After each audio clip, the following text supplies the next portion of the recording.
Hello, everyone. Thanks for joining us. I'm Shanta Jackson, and we have Tiffany Woods and Andre Wade. And just give us about 60 more seconds, and we'll wait for a few more participants to join us, and then we can start with the webinar.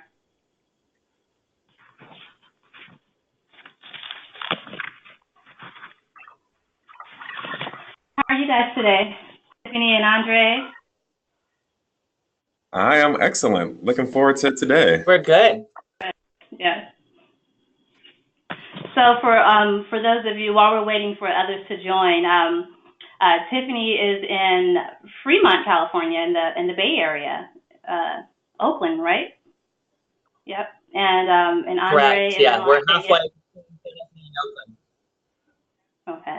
You know what, Tiffany, your audio just went out a little bit. Really? Let's see. Yeah, I think we'll be okay. Yeah, and Andre's in Las Vegas, and I am in Maryland. I'm in the Metro DC area, and so I think we're going to go ahead and get started. I still see a few more people signing in. I'm excited. I'm really, really excited. Okay.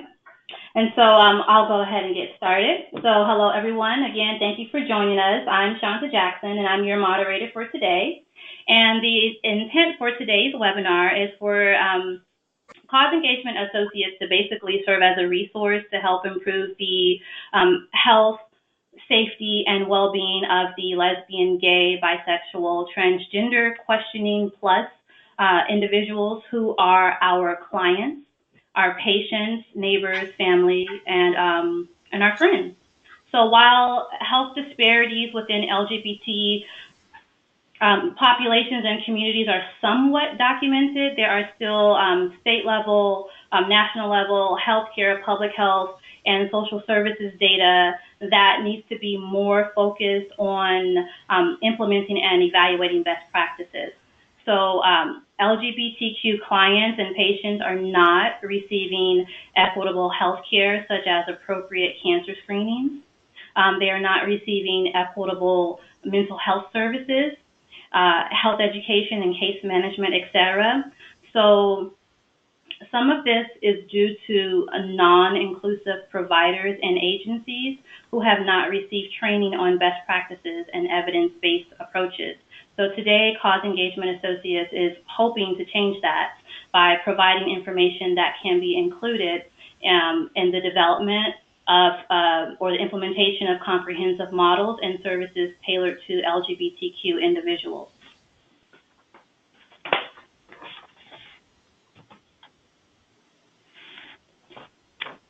So before we get started, I want to go over the audio instructions. So you have two options. You can join in on audio using your mic and speakers through the computer, or you can join using your telephone. And you are able to kind of switch throughout and to test it. But for the most part, I will have the attendees muted, and Andre and Tiffany, you can, mute yourselves as well when we're speaking. And so we'll see how it works out with the Q&A session. So we may have opportunity for the attendees to ask questions. And so to your right, you have your control panel. And so basically you can expand and minimize your control panel. And there is also a tab you see where you can ask questions. So for the most part, for the duration of the webinar, if you have any questions, type it there, and we will actually attempt to answer questions throughout the webinar, not just at the end of the webinar. And so just a little bit about Cause Engagement Associates, about CEA. So basically what we do is we help local, statewide, and national organizations to implement community-engaged initiatives by providing consultation, training, and capacity building support with needs assessments, program planning, implementation and evaluation, and also dissemination.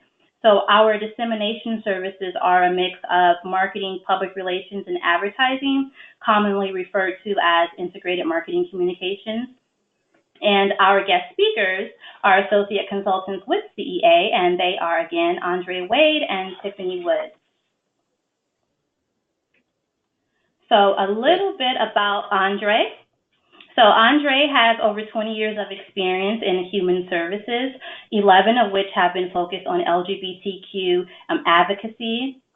He also has experience effectively advocating on local and legislative policy issues, and he's done a lot of work in the areas of youth homelessness, child welfare, commercial sexual exploitation of children, and juvenile justice.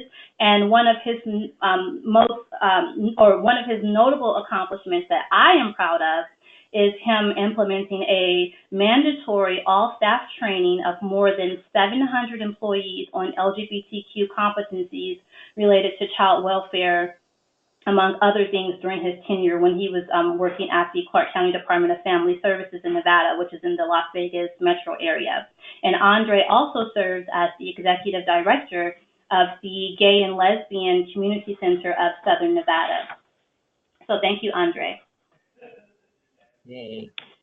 And next we have Tiffany Woods. So Tiffany Woods is the co-creator of TransVision, the first comprehensive health and social services program for transgender, gender non-conforming people in Alameda County, California, which is the metro Oakland area. And Tiffany has worked with the federal agency Health Resources and Services Administration, or HRSA, as a project manager for demonstration sites to engage and retain transgender women of color in quality HIV care. And Tiffany also works with the Oakland Police Department with trans LGBT issues and much more.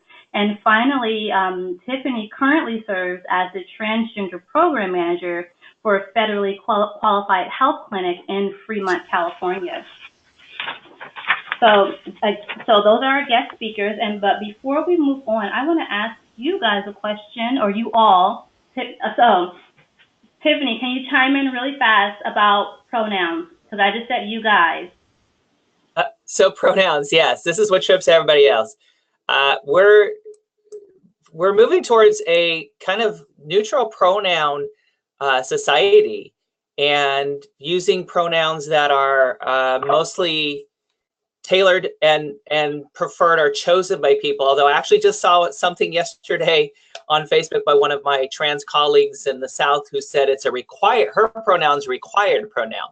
So one of the things you'll see later on the slide is some handy little guides on moving towards trying not to be general around pronouns, like you guys, like saying you guys instead of saying how is everyone doing. And just generally, we're kind of moving towards that, where we're doing personal pronouns on our, email signatures and business cards and conference tags, but generally around a workplace. And it's something that I was going to ask later on is, what are you doing towards pronoun issues in your organizations? Is trying to go, use very neutral language, which then makes everybody not so focused on pronouns, where when you have LGBTQ staff, you're not, it makes it better not to make a misstep on a pronoun issue. So okay. Yeah, my pronouns are her, she, female pronouns. Okay, perfect. So yeah, because I said you guys, and so that was my cue to not say that. So I'm practicing as well, so that's why I mentioned that. So I have a poll that's posted, and I want to know a little bit about you all and about which field best describes the industry that you work in. And let's see, I'm going to give you about 5 more seconds, and then I will publish the poll. Let's see.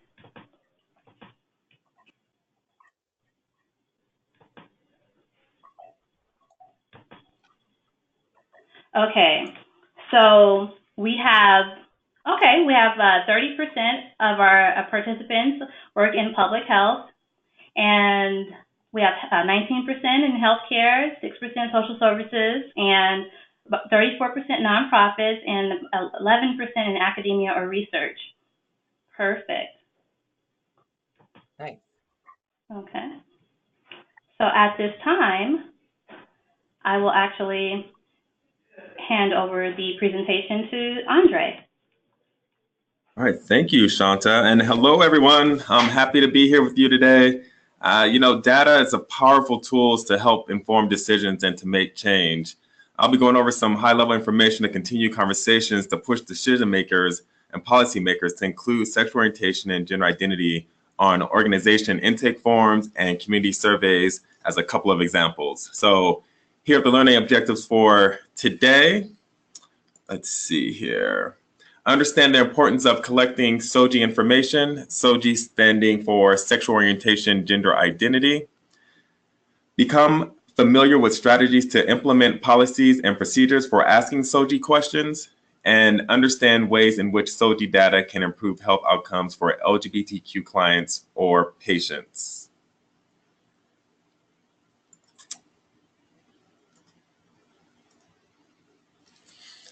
So I feel that we have a poll. I think we want to ask, right? Don't we have a poll question? Sure. Yep. So please indicate your sexual orientation.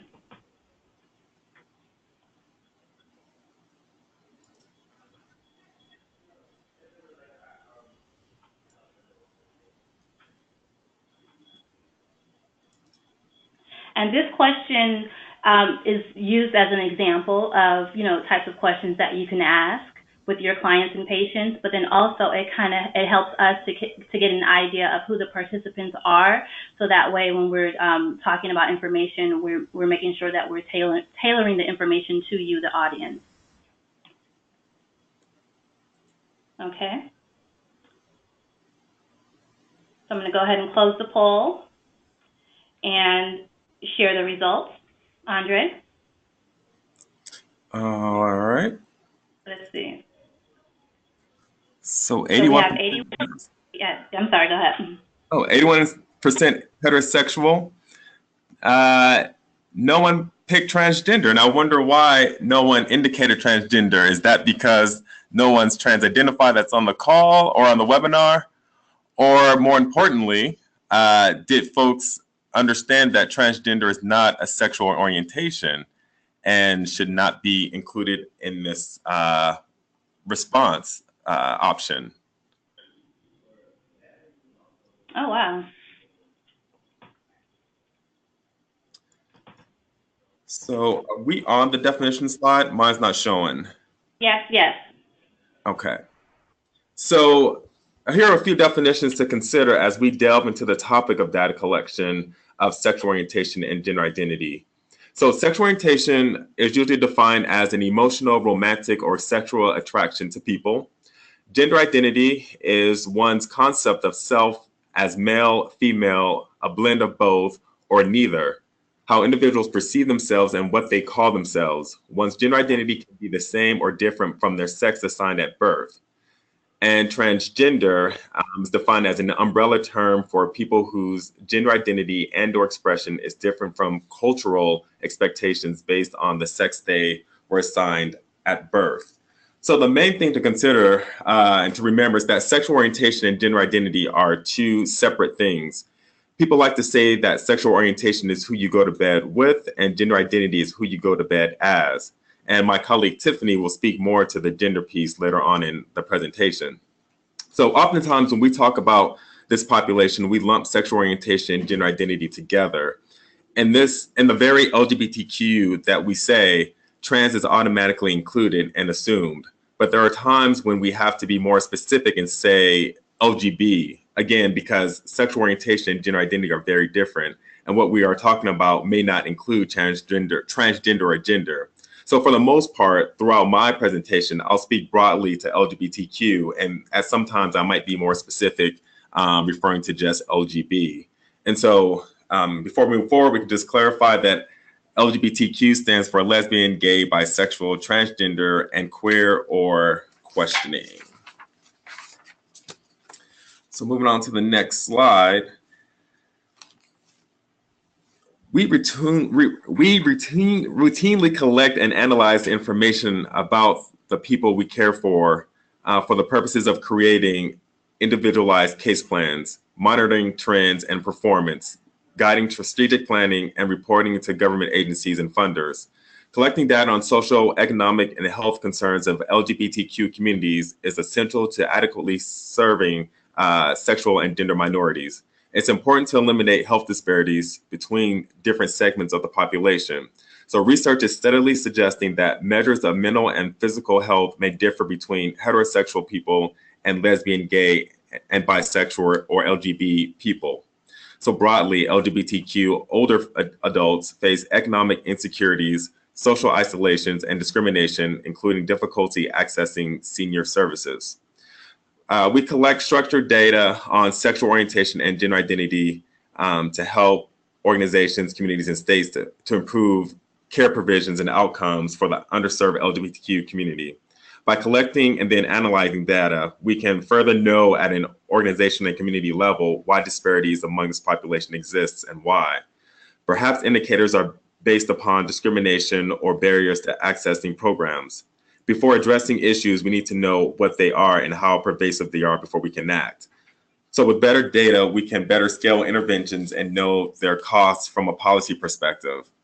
At an organizational level, one can know what training to implement and what processes to be implemented. And on an individual level, collecting data for individual case plans can lead to tailored interventions and referrals to community resources that are congruent with one's sexual orientation and gender identity. So next, we'll talk a little bit about different strategies one can take to implement sort of this data collection. So to get started on this path to collecting SOGI data, your organization should first conduct research on LGBTQ data collection to know how to ask the questions and how to store the data. Training staff is an important component, and of course, I'm available to help provide guidance and support offline. Next, review all survey and questionnaire tools where patient and client data is collected. Ask yourself if the surveys allow for voluntary participation and does it preserve privacy and confidentiality.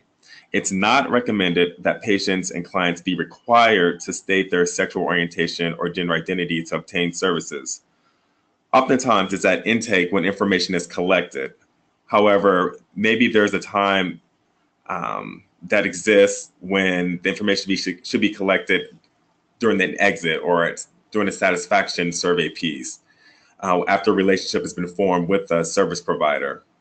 It's up to the individual organization to determine when and where it's best to collect the information.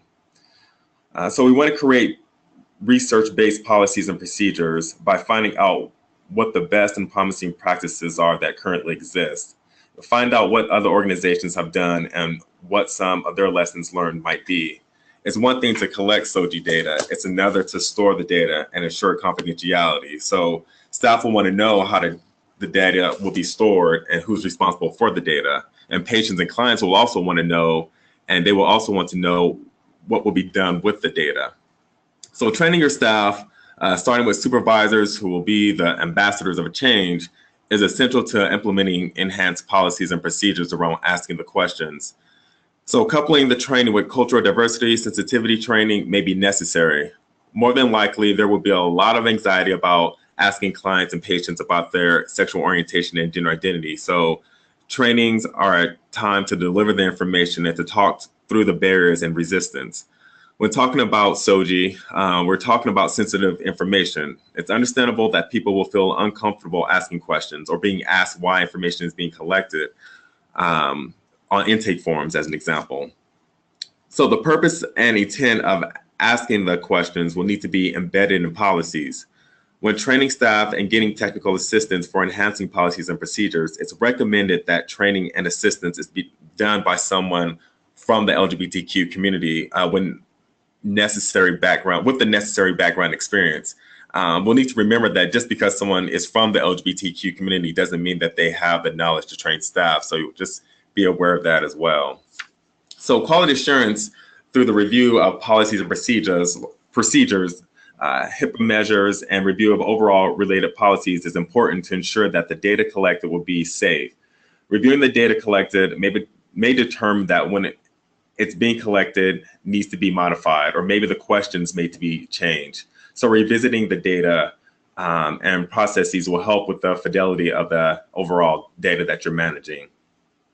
So in our LGBTQ culture, language changes all the time, especially with youth. So better knowing language will help you with buying with clients. There's a lot of nuances around LGBTQ identity. So knowing your audience will help to know how to modify your data collection.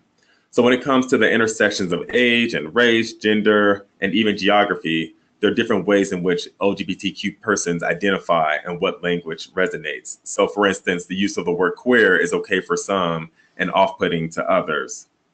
So someone like myself and Tiffany can always be a resource to you to help work out through strategies and tactics. Sometimes it helps outside entities to move the needle to allow organizations and companies to conduct business as usual and not expect their employees to become subject matter experts overnight. So reach out to us, we're here to help, and that's what we're here for. So moving on to ways that SOGI data can improve outcomes. So contrary to what we might commonly believe, and Shanta sort of touched on this in the beginning, is that there's very limited data at the federal, statewide, and local level about basic information, basic numbers of people that identify as LGBTQ. Therefore, by simply having basic data on the number of LGBTQ persons receiving services or residing in a community can be a step towards improving their outcomes. So of note, New York is the first state to implement a strategy to develop data collection for our community. One way SOGI data can improve outcomes is by obtaining baseline data on how many LGBTQ people are being served and their satisfaction with those services. So questions to be asked are, did your provider, your case manager provide you with culturally competent resources relevant to your sexual orientation? Did you feel discriminated against at any point as it relates to your gender identity? If there are a multitude of unfavorable responses, then it may be determined that training as an intervention should be implemented to improve patient and client satisfaction. LGBTQ people may face challenges associated with disparities in healthcare coverage and access to healthcare services. This includes preventative care as well. So if you notice, as an example, through the delivery of survey or questionnaires that a high rate of transgender clients are uninsured or they're not accessing particular safety net programs, then additional steps may be helpful to take to help them address accessing insurance and community resources. So overall, the goal is to improve their outcomes. So having these questions can be critical to that. Because at the end of the day, what we're trying to do is change systems. The systems can be internal to an organization or a community or statewide. So in order for us to affect change as it relates to the LGBTQ population, we have to have a better sense of who we're serving from a basic numbers perspective and the current well-being of those clients and patients to better tinker with service level and policy level enhancements to make things better, really based on data. So it's this knowing that we're trying to get to by including this LGBTQ information. So that concludes my portion of the presentation. I don't know if Shanta, there's any questions or want to go ahead and float it over to Tiffany. Yes, if you have questions for Andre, go ahead and post those and I will cite them. Let's see.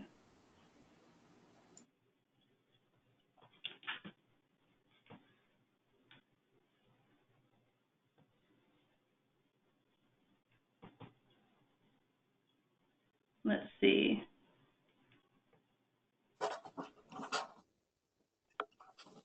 So no questions. All right, hope that means I did my job. So Tiffany Lids will, the title of her presentation is Transforming Healthcare, How Best Practices and Communication Can Improve and Eliminate Increasing Health Disparities in the Diversity of the trans and gender non-conforming communities. Tiffany? Thank you, Shanta. Thank you, Andre. I'm excited to actually be able to expand on a few things that you said and reinforce those. So, hi everyone. Good morning and good afternoon, depending on where you are in the country. As Shanta says, I'm on the West Coast in the San Francisco Bay Area. Full disclosure, I am trans identified. I am a transgender woman. Pronouns are she and her, and I actually supervise 4 other transgender identified women, Latina and African American. And my program has multiple identities that we work with on a daily here at our clinic with a full transgender primary care and HIV access program. So this is what I do every single day, and my clients constantly teach me. We have an age group of anywhere from 14 is my youngest, all the way to 61. So as you know, new identities emerge and best practices emerge, I incorporate them here into my program in our clinic. And so that's what I really wanted to kind of narrow my lens down on this webinar to some of really defining certain terms. We can Google them, and we encourage everybody to Googling terms. Make sure that you're going to the right updated glossaries and websites. And then talk about some best practices that you can incorporate, that we incorporate, that other organizations and colleagues that I work with are incorporating. And that also moves into the third goal of messages. How do we incorporate health messages for high risk, low risk, people without perceived risk? And so in these best practices, I'll explain how we got there when I get to that slide, but we can talk about, usually if you're incorporating the right messages, everybody's can kind of find their message in there if you do it the right way, or what works for you at your organization and agency, and that's something that you have to determine. So best practices right now. Yes. I'm sorry. So Tiffany, before you continue, I just want to make you aware that your audio quality, I can understand you and I can hear you, except I'm hearing some kind of echoes somehow. So just I'll chime in to let you know if it's a huge issue, but I just wanted to make you aware of that. So I don't know if you can maybe switch your mode. Okay, I'm sorry. Thanks. Okay. Let me know if this is better. Is this can you understand here a little bit better? I think I shifted my computer. Okay, so let's reframe the conversation a little bit, and I'm looking at this as a conversation that we have. So we're talking about specifically the spectrum of sexual orientation, birth sex, versus current gender expression. And on this slide, I want everybody to understand that everybody has a gender identity, 1, and 2, no 2 people experience their gender identity, their gender, or their gender expression the same way. And why is that important? It's important that we see trans on the spectrum identified people as only the only people that are dealing with a gender identity, and then how are they expressing that? And actually that's false, because every one of us has our own unique gender identity, whether we think about it or not, whether it's a 24/7 thing that we're constantly, obsessing over. A lot of trans identified people are trying to figure out how that fits into their daily tasks. So if you just look around to your environment and look how, if we were in a conference room, I'd have everybody just kind of look at each other and look at yourself and look at how you express your gender, how they're different, how they're similar. And that's everything from short haircuts, long hair, makeup versus no makeup, suits, skirts, suits, pantsuits, suit and tie, jeans, no suit. So all of that's part of how we express our gender and how we want the world to see us. And so I think if we reframe it and come from that lens, then we're not so fixated how trans people are the only ones that are, dealing with their gender identity. And I think that's a helpful frame to have. I think that was my computer. Ignore that sound.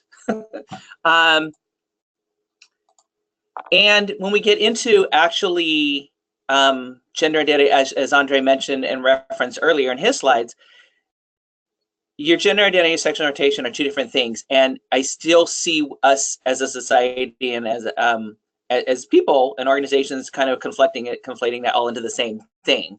And part of that is that acronym. When you have the LGBTQ, I, A, and all the different, which apparently we're adding more identities in there, ally is in there now as one of the A's, everybody gets confused. And so I'm glad that Andre broke that out. And I'm going to take that a little further and break that down into how everyone has a biological sex, which is usually what we say is our chromosomes or what is between our legs, our gender identity, our sexual orientation. And being trans doesn't mean you're gay. Being gay doesn't mean you're trans. Sometimes it does. It's individual and personal.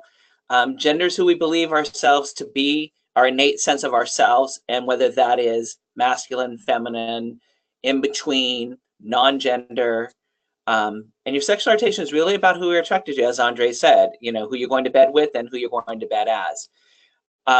All can be considered fluid or potentially changing, and we see our young people these days, our high school, our college young people really expressing that fluidity and that changingness.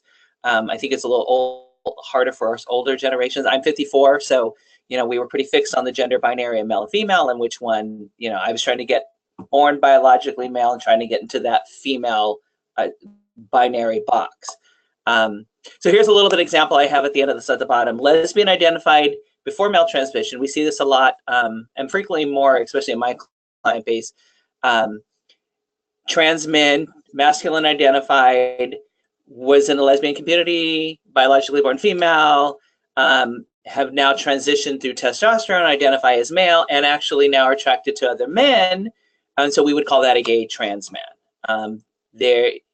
So their sexual orientation has kind of changed as their identity has changed and their expression has changed. So that's just an example. And when you get into larger trainings, you can actually really break that down more. So that's just kind of a way that our fluid and our sexuality and our sexual orientation can potentially change.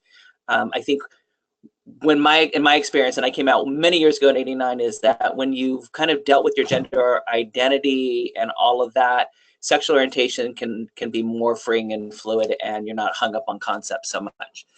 Moving on to the next slide, this is just kind of a really nice visual that shows you your gender identity in the different spectrums and your sexual orientation in the different spectrums from one, you know, and who can be what. So you've got everything in here from bisexual, straight, lesbian, gay, straight, pansexual, asexual, all the areas in between that, you know, people are playing with these days.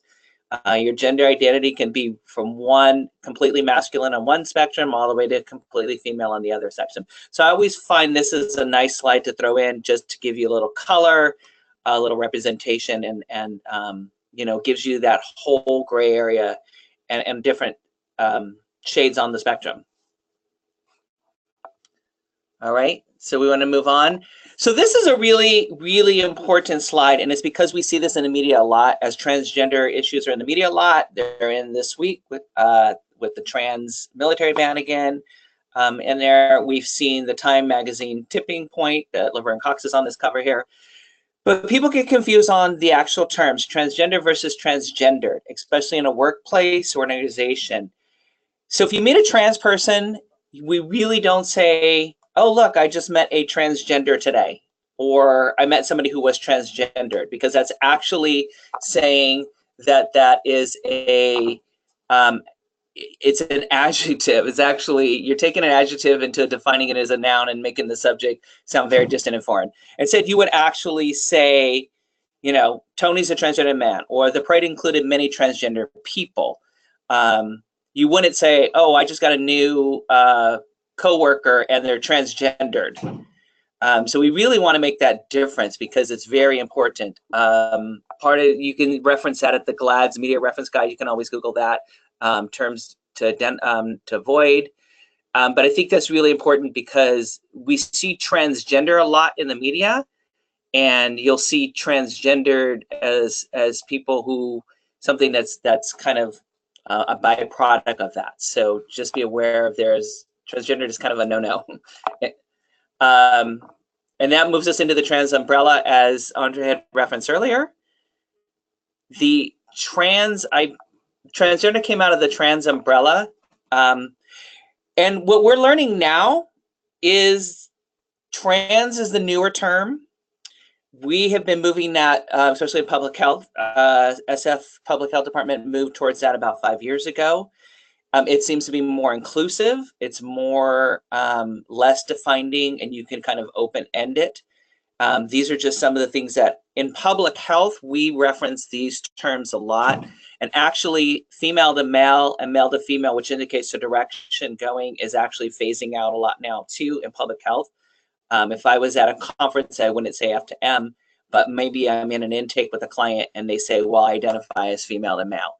So you really have to be careful where you're using the terms. Femme queen, two-spirit, drag king, those are all common terms under the spectrum.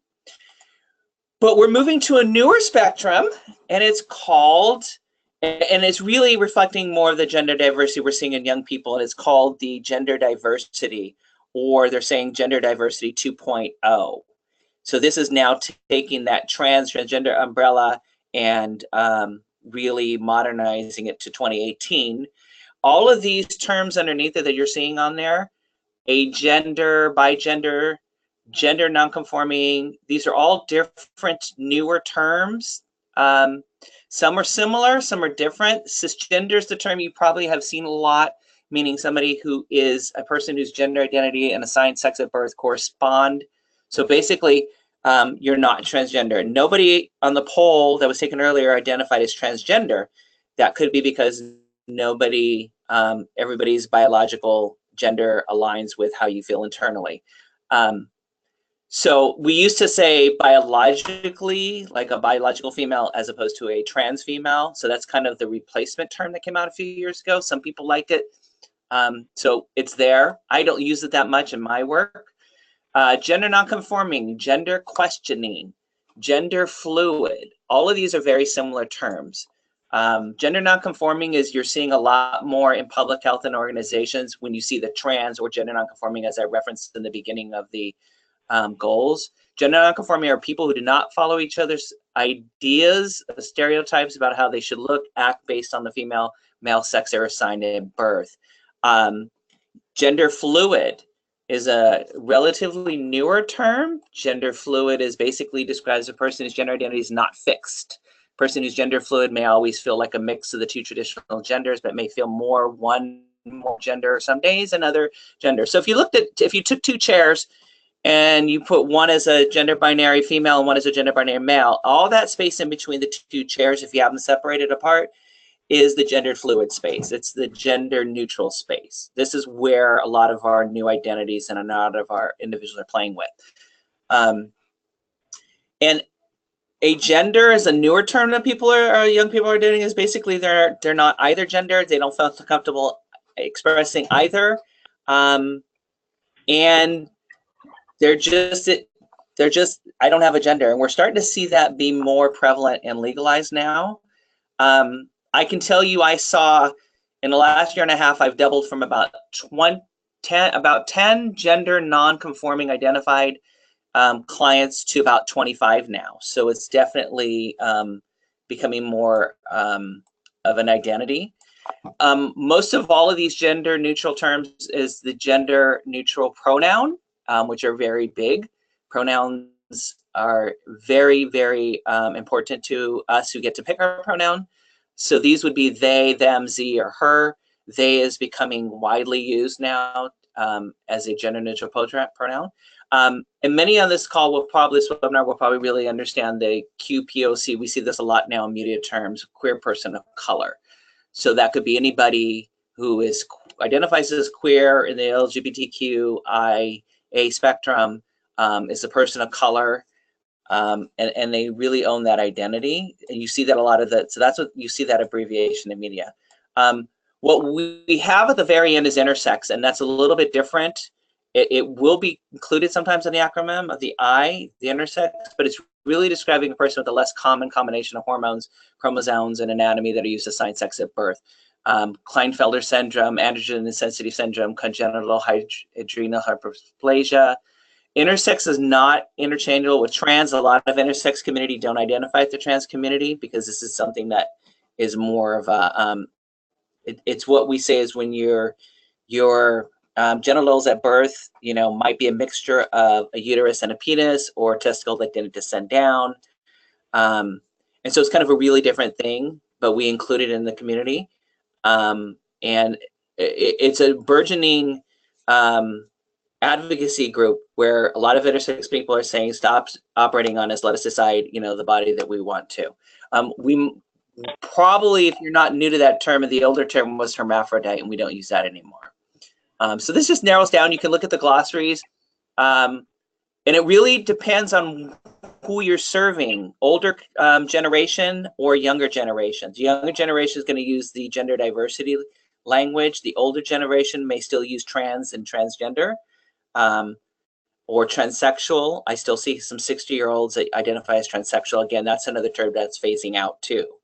So it's important to keep up, especially if you're serving an active community, keeping up on the language and the terms, and letting them guide you too. Some terms to avoid, some very important terms to avoid. Really quick, Tiffany, before we move on to that, I want to say something regarding some of the comments that we received. So when Andre initiated when Andre initiated the poll, sexual orientation. So the idea, it was a trick question. So sexual orientation is not gender identity. So that was a trick question. So that's probably why individuals did not identify as transgender, because that wasn't the question. The question was, what is your sexual orientation? So I just kind of wanted to bring that to the attention to some of the attendees and to you as well. And that was a trick question, and that's a critical. That's why we're making this distinction. These gender identity terms are gender identity and not sexual orientation, and so it's really important to, when you start that conversation. I actually have had some trans clients themselves, when we have on testing forums, that says they will put transgender as a gender as a sexual orientation because they're not that aware themselves. So I'm glad that this sounds like this webinar is really savvy on our audience. All these terms are to avoid. We see them a lot in media. We see them a lot in non-LGBTQ organizations. Really bad terms: he, she, she-males, it. A lot of trans community members internally will use tranny or tranny with the Y or the I. Older trans people don't really use this term. Younger trans, my younger clients in their 20s will use it interchangeably with each other. Transvestite, we do still see some older trans people use this term. If one of my clients, I have a couple that are in their late 50s that I use it, that's okay. Not a good term to use. Hollywood movie sets, when I worked in Hollywood, used transvestite a lot when we were casting, sex workers on the street. So I worked to get that changed. It's just kind of looked at as derogatory now. Sex change, not cool. Thing, not cool. And these are real terms that people use all the time. Really just things to avoid, and to educate when somebody uses it. I believe in moments of education when somebody says, oh, is that where all the he, she's are at that other site over there?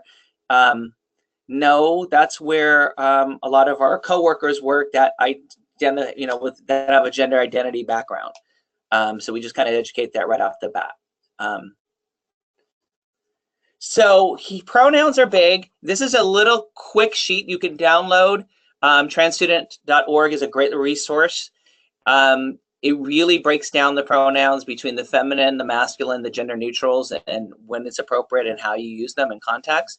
If you look at the middle, gender neutral, they, them, their, would you say that? They went to the store. I spoke to them.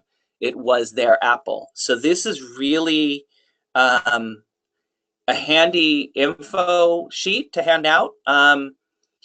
Pronouns are intentionally misgendering somebody because you don't want to use their pronoun is considered an act of violence in our community. And if you're trying to be culturally responsive, trans sensitive, LGBTQ sensitive, and when you mispronoun somebody, you're really now losing your credibility as a ally organization, or friendly organization. So it's really important to understand the pronouns. And this is an opportunity to also ask, what are you doing in your organizations around pronoun usage? I can tell you we're moving towards, in our organization, I just did a training for administration, and we're now doing preferred, chosen, or required pronouns in our email signatures and our business cards. And the required pronoun, as I said earlier, is a newer thing where, yes, I have my chosen pronoun, but it's really the required one I ask everybody to use in me. So you're going to start to see that a lot lately. So we're excited about that too. So, so moving into best practices, I want to move this along. So our best practices. So back in 2016, I was actually invited to be a part of the AIDS United Transgender think tank. We gathered in Detroit, Michigan for a couple of days in the snow, and we were working on some best practices for organizations that work with trans communities to really hone in on best practices of working with the trans identified or gender nonconforming communities separate from LGBTQ. So what we came up was a consensus statement that geared for social workers, HIV and primary care, and funders who fund trans serving organizations. So here's some of these best practices. Implement low barrier seamless healthcare and language services. Challenges to consider. So this is really critical step right here. Financial hardship, housing instability, we see these a lot in the media. Trauma to very real fear of violence in their daily lives, distress of medical personnel. Trans people often fail out of care. They fall out of primary care, they fall out of HIV care. If trans people are to successfully engage and remain retained in care, and when I'm using it interchangeably here, both primary care and HIV care, clinical settings must design care that accounts for this reality. Establishing trans medical homes that address all health needs and a one-stop shop. When you are experiencing trauma in your life and unstable housing, you may not come back. We have clients that we don't know if they're coming back through the door. So we try to make sure that we have all the services they need under one roof. And if they need to go to a lab, and maybe that's 3 or 4 blocks, we have a patient navigator go with them. It's important that we try to understand all of the issues that affect them and create those services. If you're unable to provide care, identify and recognize someone who can. Here's an example of displaying some trans-affirming materials in a medical setting, such as pamphlets, posters. This is what our exam rooms look like. This is what our waiting room. You don't have to put the giant trans flag. That is a transgender flag. But when our clients are coming through a parking lot, not sure what door to go to, and they see that flag, they know they're your home. And that's the point. In the exam rooms, we leave stuff out so they can pick up on their own without being prompted. All the images are of trans people. My staff is constantly refreshing these materials. So it's really important that our clients and our community can see themselves reflected on the walls and in the literature and on the pamphlets, as well as among the staff that they're working with and the coworkers. Okay, so moving on. Healthcare organizations should recruit, hire, train, and promote. People can better relate to a provider who looks like them, who is like them. Sometimes it comes from the community that they come from, particularly trans individuals who already come in with a kind of a baggage of trust. We can tell within 2 or 3 minutes in an environment if there's somebody here like me or if I can trust somebody here. We're very savvy about that. So we've had a lot of trauma and negative health experiences, and we kind of come in defensively going, is this going to happen to me again? So if you look at it that lens, people can better relate to a provider who looks like them. I have one of my trans staff is a medical assistant who does the vitals, and it's huge to build up trust. Employment practices to attract trans applicants.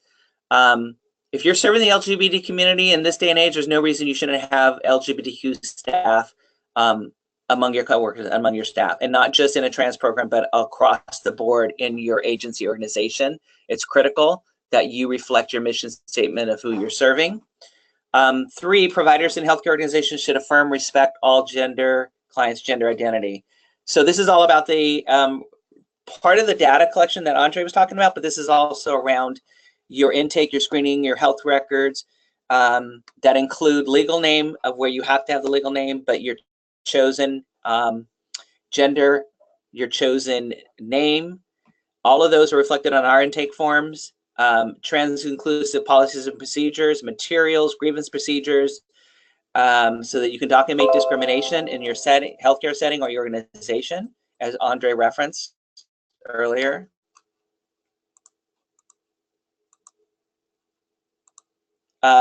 Ensure your patients can find trans-affirming language services online on their websites. This is what our forms look like. This is an idea of what it can look like here. You look at we allow what pronouns, when we do our intakes, what pronouns you prefer.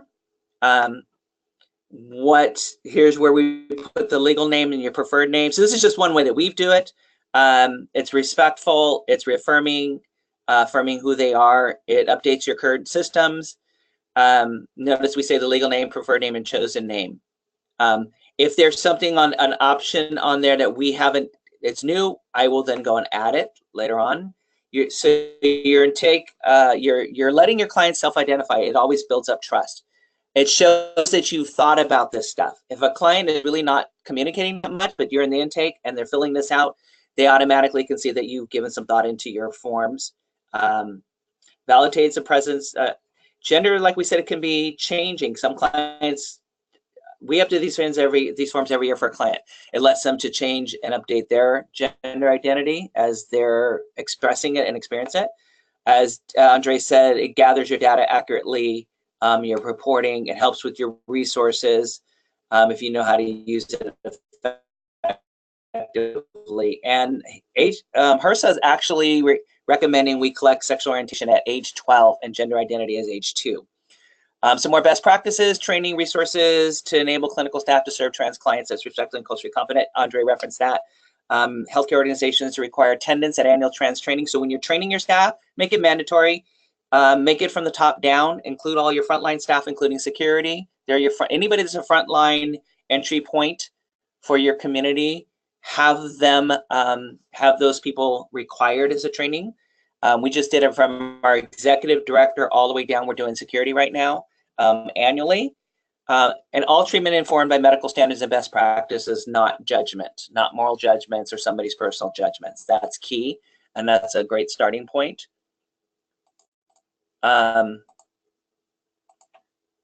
So appropriate healthcare services must be provided to all trans clients who need them. Standards like the WPATH standards are readily available. You can download them on the internet. The class standards are culturally and linguistically appropriate services and other guidelines that you can also reference. Providers to advocate for appropriate healthcare procedures and screenings for patients based on anatomy. We just recently had a very successful trans male PAP day on a Saturday that was just for our trans guys. And we brought in a facilitator that did a whole trans health workshop, including PrEP and other trans men's, health needs that they can just focus on in their own space. That was very popular. Providers should move toward a model of providing care on informed consent, not having letters of diagnosis. We do the informed consent model. You're empowering your community members and your clients to make the decisions for themselves with all the information, and it removes gatekeeping. Trans identified gender nonconforming people have had gatekeepers most of their life telling them who they are, who they should be, what they can and cannot do. Letting them have their own decision-making power with the risks and benefits is huge. They will come for the rest of the services, and you build trust and you help remove a lot of the trauma that our community has had over historically since basically the beginning of time.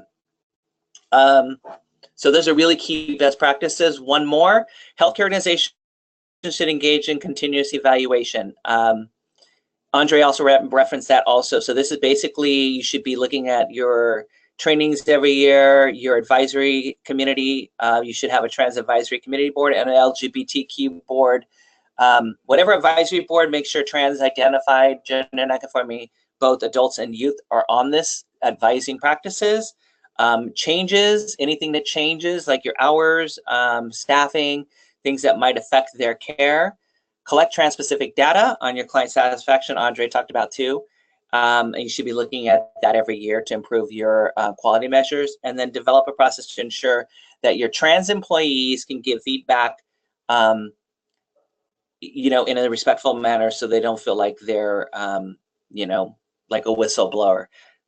So they should be also, whether make it anonymous or whatever, so that they can also feel that their needs are met too, especially if you have both trans serving clients. Like I have 5 trans staff, so I'm always, you know, taking their recommendation too. They see things differently than clients do.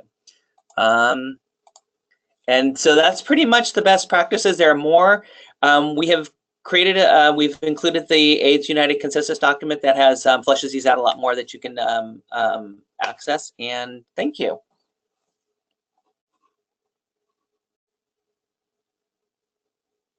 Great. So if everyone can please submit any questions that you may have. And then also, I do acknowledge that we provided a lot of information within a short time. And I also apologize for the technical difficulties. I forgot to share the screen. But there are attachments to the survey. I'm sorry, there are attachments to the webinar that include information on some of those definitions, terminology, and then even the recommendations that were provided by Tiffany. So you do have that as a resource. And then also, I will make sure that everyone receives this webinar and a copy of the audio and the slides within the next 24 hours or so. So I'll take this time to see if we have any questions. And then also, if you are seeking CHES credit, so the Continuing Health Education Specialist credit, you are required to complete the survey, and the survey will be sent after the webinar within 24 hours. And then also for everyone else, it's voluntary, and we appreciate any feedback that you can provide.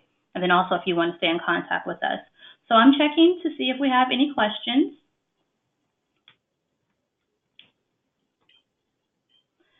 Okay, so some people are saying never mind. Let's see. We have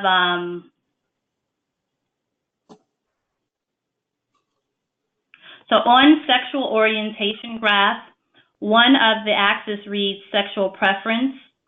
Why preference? I thought we were moving away from making that statement. Andre or Tiffany? Yes, was that something Tiffany mentioned, sexual preference, or? I believe so. I believe so. So why preference? I think it's for well, again, it depends on the audience. It depends on who's identifying. I have my older clients are referencing sexual preference. My younger clients, a lot of these gender non-conforming clients aren't even talking about sex. They're open to just sexual encounters or sexuality. So I think it's I think when you're talking generally, just trying to get people to understand context, sexual orientation. Yeah, I think it's generational. I think sexual orientation is still what we see in the media, and a lot of people are still referencing media where they're learning stuff. But I think sexual preference is also dated, starting to move out in dated terms. So again, it's generational. It's a good question and a good conversation to start with your clients and your staff and see what they feel and where they're at. Okay, so the next question, and then also, like I said, we'll share an audio recording of this, so I understand, so we have about 2 minutes left in the webinar, so I will continue with the questions. So you're welcome to stay on to the attendees to listen to the responses as well. So I have a question. I am a clinician and deal with patients on a one-on-one basis. How should I greet patients when I don't know their sexual orientation or identity, but want them to know that I am open and eager to treat them regardless of their orientation or identity? So this is on. Oh, go ahead, Tiffany. Go ahead. Go ahead. Oftentimes when you meet someone, it really doesn't matter initially what their sexual orientation is, you know, when you're trying to build a relationship with them. But if you want to have symbols in your office to show that you are welcoming and inclusive, like a pride flag, a trans flag, etc., it signals to an individual that, okay, this person is aware of the LGBTQ community. And so when you're speaking to someone who is, in general, you can just ask someone's, before I get started, I just want to know, what is your pronouns? And a lot of people are going to be thrown off by the questions because we're not really asked that ever. But if it's someone who identifies as trans or gender nonconforming, gender diverse, etc., they'll be able to say like what their pronouns are. And so that will kind of start the conversation. And so it's through these intake forms and questionnaires where we can really get the information from people about what their sexual orientation and gender identity is. And so, again, it's not that one needs to just start off the conversation like, hi, my name is Melanie, what's your sexual orientation, sort of thing. But oftentimes these things come up in conversations because essentially you want to be able to refer people to the best resources to meet their needs. So you might ask them in that context. Okay. And could you talk a little bit about Two-Spirit? So Two-Spirit is a Native American term and concept that goes back to our First Nations communities. And we have a lot of Native American community members who they could Two-Spirit. It could either be gay or lesbian or gay or anywhere on the trans spectrum. They my friends and colleagues that are in New Mexico and Hawaii that are Native American or from island cultures prefer the Two-Spirit, especially if they're really in their cultural norms and as they're moving about. So it's a little bit of an original designation that our First Nations communities had, and a lot of the Native Americans are moving back to that term. So it's something that we should be aware of. Like on healthcare forms, we see Native American. We don't see Two-Spirit, but basically they may say I'm Two-Spirited when they're checking their boxes. It's just something that we don't see on boxes, but it's definitely, it's actually one of the oldest forms of identity. Okay, great, thank you. And so we have a comment from Sherry Wilson. She is a subject matter expert on cultural diversity and inclusion, and she says that a gender-neutral adjective would be Latinx rather than Latino or Latina. So I just wanted to kind of put that out there. And then the next question is, when taking these things into consideration, do you suggest a different method to identifying patients who are MSM, men who have sex with men? But what do you, let me rephrase that, I'm sorry. So when taking these into consideration, do you suggest a different method to identifying patients who are MSM, but who do not identify as LGBTQ or as having a non-cisgender identity? Yeah, sometimes people put on surveys or questionnaires MSM to get to the men who have sex with men. I'm not aware of information about how well people respond to that, but it is a way to get away from those individuals who don't identify as gay but engage in same gender sexual contact. And so it goes to kind of what Tiffany and I have been speaking about, where depending on your geography, whom you're speaking to, the age of these folks, of your community, is where you're going to need to tailor the language. And so MSM is one of those terminologies that you try to use when targeting the people of color community. And just like the moving away from Latino, Latina, and going with Latinx is this new movement of having a gender neutral name that's constantly changing. And at one point, I forget the name of that symbol that's above the 2 on your keyboard, but there was a time when we used the word Latino or Latina and used that symbol before the X came about. So I mentioned all that to state that it really it changes all the time. And to jump here in the Bay Area, San Francisco, Oakland, we've been moving away from MSM, especially in HIV care or primary care. A lot of the community is using same gender loving instead of MSM. They feel MSM is stigmatizing, it's pigeonholing. So they may clarify that to you. May see the MSM box and not check it on an HIV testing form, but in counseling they'll say I'm same gender loving. Yep, that's a great point. Okay. And do you have any suggestions for gender generic pronouns in Spanish language? Oh.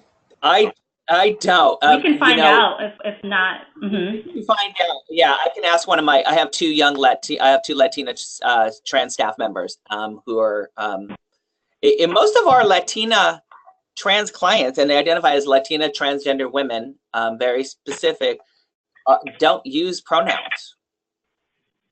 They're not really using pronouns with each other. So, but I can check with them.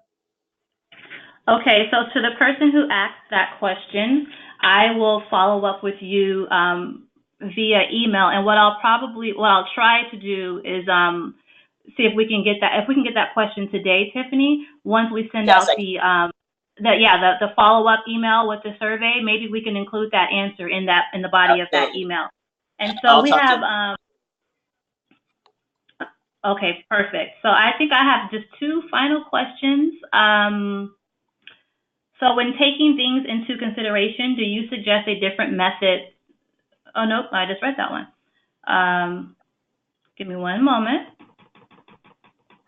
If we do not have patients who identify as transgender but want to make materials more inclusive, whom could we reach out to review materials for appropriateness?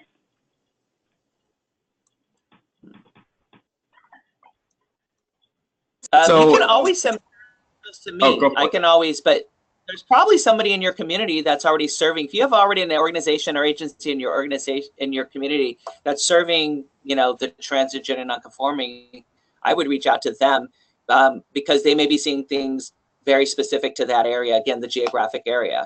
I'm always, I was training Houston Public Health Department and counseled them on their intake forms. So, I'm always a resource, but I would check your local organizations first and see. They would appreciate your, going to them for guidance. There's somebody who's serving a transgender non-conforming community in your area, whether a few hours away or a few minutes away. Check first there because your geographic region may have specifics that we don't have in other areas. Okay. And that pretty much concludes the questions, and we do have one final comment. So I want to remind everyone for CHES. So a survey will be sent. So you complete the survey, and within 48 hours, you will receive your CHES certification.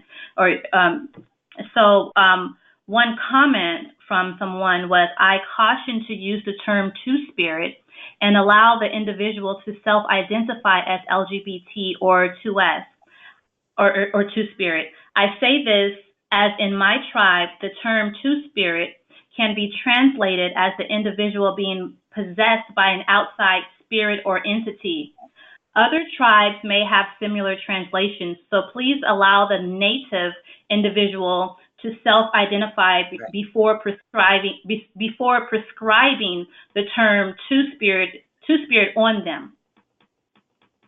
And then also someone says, as a native Spanish speaker, I can tell you that this is a challenge, and this is to the neutral or the pronouns regarding Spanish language. So this person says, as a native Spanish speaker, I can tell you that this is a challenge. The language is gender specific. The farthest we've gone is Latinx.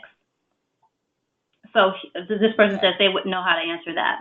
So if we have any 30-second final statements from Andre and Tiffany, I can close it out. And again, thank you everyone for your time. Feel free to contact us if you feel like you need further assistance with your organization. We can do an assessment and talk, and we can kind of see how we all can help you all, and or provide any training for your staff as well. Any closing remarks, Tiffany or Andre? For me, I just want to say the guiding principle should always be just be respectful of everyone's gender identity and presentation, and don't be afraid to ask the question. How do you identify? How would you like me to refer to you today? What pronoun would you like me to use? It's okay. We actually like to be asked. Yeah, and I want to thank everybody for the questions and the clarifying statements. It's ever changing, our language, and I think by having the number of people that signed up and attended the webinars, this showing of people's interest in this topic. And so that's really helpful and encouraging for people trying to create a more inclusive environment for the LGBTQ community and all the intersections thereof. So thanks, everybody. Thank you, everyone. Great. Thank you all. Have a very nice day. Thank you.